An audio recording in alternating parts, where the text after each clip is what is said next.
ఇంత కాంగ్రెస్తో అనుబంధం ఉన్న మీరు ఒక దశలో బీజేపీకి సపోర్ట్ చేశారు, ప్రచారం కూడా చేశారు. ఎలా ఆ భావ వైరుధ్యం ఏమిటి, ఎలా సాధ్యపడింది? కాంగ్రెస్ నుంచి గెలవడం, ఓడిపోవడం ఆ చాప్టర్ అంతా పోయింది. ఇంచుమించు రాజకీయాలు మానేశారు. నా దృష్టిలో ప్రస్తుత రాజకీయాలు డబ్బు ఖర్చు పెట్టు, లక్షలు ఖర్చు పెట్టు, కోట్లు సంపాదించు, జస్ట్ లైక్ ఏ బిజినెస్ అయిపోయింది. సేవతో కూడుకున్నది పోయింది. అందుకని మనకెందుకులే బాబు ఈ టైప్ రాజకీయాలని వదిలేశాను. కానీ వాజ్పేయి గారు ఆయన పిఎం అయ్యాక నాకు అంత గొప్ప వ్యక్తి, ఆయన దేశానికి మంచి ప్రైమ్ మినిస్టర్, కాబట్టి మనం బీజేపీలోకి వెళ్తాము అని నా అంతకు నేనే, ఎవరు పిలవలే.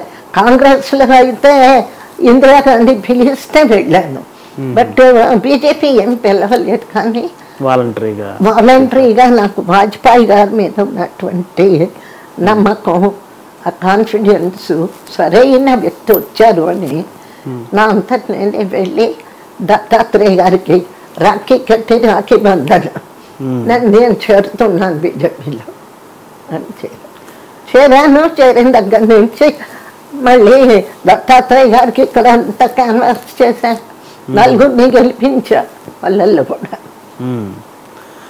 నటిగా గొప్ప కెరియర్, పొలిటికల్గా కూడా చెప్పుకోదగ్గ కెరియర్, అన్ని విధాలుగా సక్సెస్. కానీ అవార్డులు రావడంలో మటుకు మీకు కొంత ఇంకా ఇవ్వాల్సి ఉందేమో అనిపించలేదా? ఈ పద్మ అవార్డులు కానీ వీటన్నిటిలో మీరుగా ప్రయత్నించి ఉంటారు నాకు తెలుసు. మీరు అంటే ఆ విషయం మీద ఏం చెప్తారు?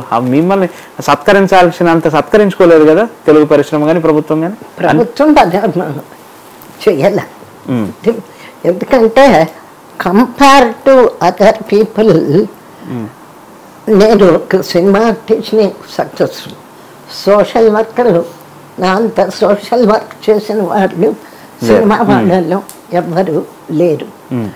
అలాగే రాజకీయాల్లో కూడా ఒక పట్టుదలగా నేను ఇంకా ఉండి సాధించాలి, నేను చీఫ్ మినిస్టర్ అవ్వాలి, నేను ఇది అవ్వాలి, అదని అవ్వాలి అన్న కోరిక నాకు లేదు. ఫస్ట్ పాయింట్ అది. ఇంకా రాజకీయాల గురించి కాదు, సినిమా పరిశ్రమలోనే మీ తర్వాత వచ్చిన వాళ్ళకు కూడా పెద్ద పెద్ద అవార్డులు ఇచ్చేశారు, కానీ మీరు ఎప్పుడు ఆ విషయం కూడా అనరు. సుబ్బరామరెడ్డి గారు 78లో పెద్దగా సన్మానం, 25 years of career as a heroine, ఎవరు లేరు. హీరోయిన్గా 25 సంవత్సరాలు. Silver Jubilee function T Subbarami Reddy గారు చాలా గ్రాండ్గా చేశారు. అప్పుడు ఎల్కే అద్వానీ, చెన్నారెడ్డి గారు, ఎన్టీ రామారావు గారు అందరి సమక్షంలో పీపుల్స్ యాక్ట్రెస్, ప్రజానటి అని. అందులో డౌట్ లేదు, మీకు ప్రజానటి ప్రజల నుంచి ఇప్పటికీ ఆదరణ ఉంది.